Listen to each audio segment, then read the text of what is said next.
स्वराज से शराब तक, अन्ना से लालू तक, झाड़ू से दारू तक और इस्तीफा मांगने वालों से इस्तीफा नहीं दूंगा तक। आज इस्तीफा कब सौंपेंगे Arvind Kejriwal? India against corruption से शुरू किया था, आज जस्टिफिकेशन ऑफ करप्शन पे आ गए। नेटफ्लिक्स वगैरह पे मैंने पाब्लो एस्कोबार के बारे में बड़ा देखा था।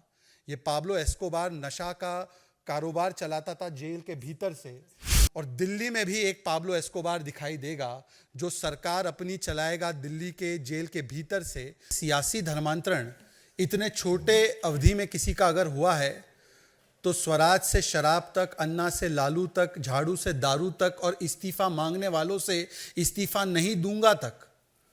आज इस्तीफा कब सौंपेंगे अरविंद केजरीवाल?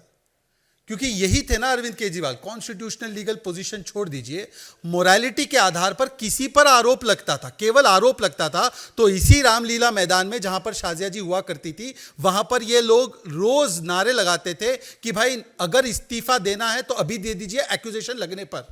और लालू जी का मांगा, सोनिया जी का मांगा, राहुल जी का मांगा, अखिलेश जी का मांगा, सबका मांगा। आज उन्हीं राहुल जी, लालू जी, सोनिया जी, तेजस्वी जी के साथ खड़े होकर कह रहे हैं कि मैं इस्तीफा नहीं दूंगा। तो कितना बदल गया है इंसान। इंडिया अगेंस्ट करप्शन से शुरू किया था, आज जस्टिफिकेशन ऑफ करप्शन पे आ गए। भ्रष्टाचार हटाओ से शुरू किया था, आज भ्रष्टाचार बचाओ पर आ गए।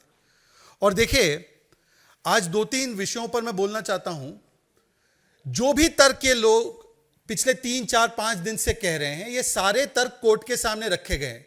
High court, supreme court, lower court, सब जगह तर्क रखे गए हैं। कोर्ट से राहत नहीं मिल रही है इनको। तो क्या कोर्ट वेंडेटा पॉलिटिक्स कर रहा है? क्या कोर्ट आपके खिलाफ हो चुका है? इसका जवाब दीजिए। मनी ट्रेल नहीं है, ये बार बार लोग दोहराते हैं। एक बात मैं आपको स्पष्ट कर दूं, वैसे तो सुप्रीम कोर्ट ने 338 करोड़ के मनी ट्रेल की बात की, सीबीआई के कोर्ट ने 100 करोड़ के मनी ट्रेल की बात की। इनके स्वयं वकील ने, जो गुप्ता जी इनके वकील थे, जब खड़े हुए, जिस दिन केजरीवाल स्वयं बोले, उस दिन उन्होंने ऑन रिकॉर्ड बयान दिया, मनी ट्रेल तो खर्च हो गया गोवा चुनाव में। यह उनका कोट अनकोट ऑन रिकॉर्ड बयान है। पर यह कहते चवन्नी नहीं मिली, हम कट्टर ईमानदार हैं। तो कुल मिलाकर अब यह हो रहा है 3G घोटाला। 3G घोटाला क्या है? पहले शराब में घोटाला किया, उसके बाद सरकार जो जेल से चला रहे हैं वो घोटालेबाजी वाले ऑर्डर से चला रहे हैं। आज तक वो सीएमओ के ऑर्डर पर एक स्पष्ट जवाब नहीं आया है कि वो ऑर्डर जारी हुआ कैसे, किया किसने, किसने वहां पर सूचना दी सीएमओ को, कौन सा लिखित आदेश पारित हुआ, किस कोर्ट के आदेश से वो आदेश गया, कोई जवाब नहीं। और तीसरा है कि अब वो घोटालेबाजों की सहायता लेकर अपने घोटालों पर पर्दा डालना चाहते हैं। पर आज स्पष्ट तरीके से हम कुछ सवाल पूछना चाहते हैं, और वो सवाल ये है कि पहले तो अगर आप मुख्यमंत्री रहकर जेल से सरकार चला सकते हैं तो भाई मनीष सिसोदिया ने क्या गुनाह और पाप किया था? उनका इस्तीफा तुरंत ले लिया। सत्येंद्र जैन का भी इस्तीफा ले लिया। अपने लिए अलग स्टैंडर्ड रखते हैं, और इनका इस्तीफा क्यों ले लिया?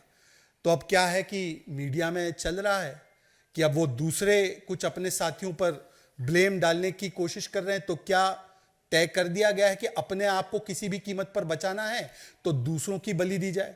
क्या ऐसा है? ये मैं नहीं कह रहा हूं, ना मैं कह सकता हूं, पर ये बातें चल रही है।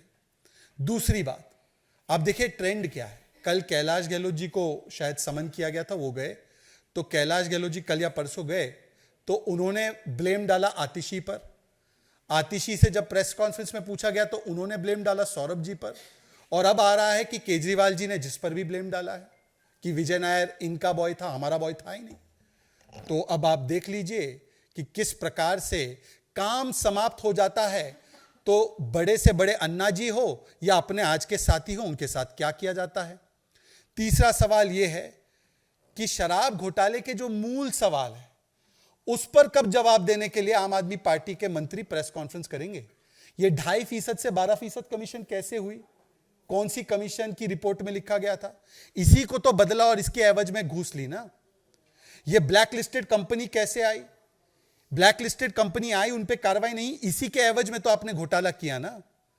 आपने कोविड के कालखंड में जब त्राहिमाम और रसोइयां खाली थी, ऑक्सीजन के लिए लोग त्राहिमाम कर रहे थे, तब आपने शराब घोटालेबाजों की जेबें भरी और शीश महल बनाया। प्राथमिकता देखिए, नो पाठशाला, नो भोजनशाला, ओनली मधुशाला, यह आपकी प्राथमिकता थी। और इस पे जवाब नहीं देंगे।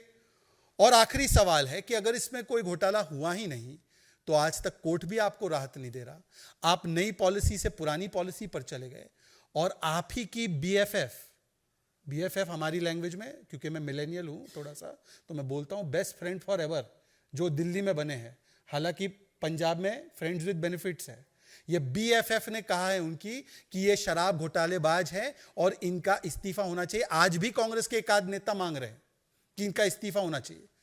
तो देखिए, आखिरी में केवल इतना कहूंगा कि नेटफ्लिक्स वगैरह पे मैंने पाब्लो एस्कोबार के बारे में बड़ा देखा था। ये पाब्लो एस्कोबार नशा का कारोबार चलाता था जेल के भीतर से, और दिल्ली में भी एक पाब्लो एस्कोबार दिखाई देगा जो सरकार अपनी चलाएगा दिल्ली के जेल के भीतर से। वैसे जेल के अंदर क्या क्या सुविधाएं उपलब्ध होती है सत्येंद्र जैन के माध्यम से हमें पता चला है, पर वहां से चलेगी सरकार। ये कितना बदल गया इंसान,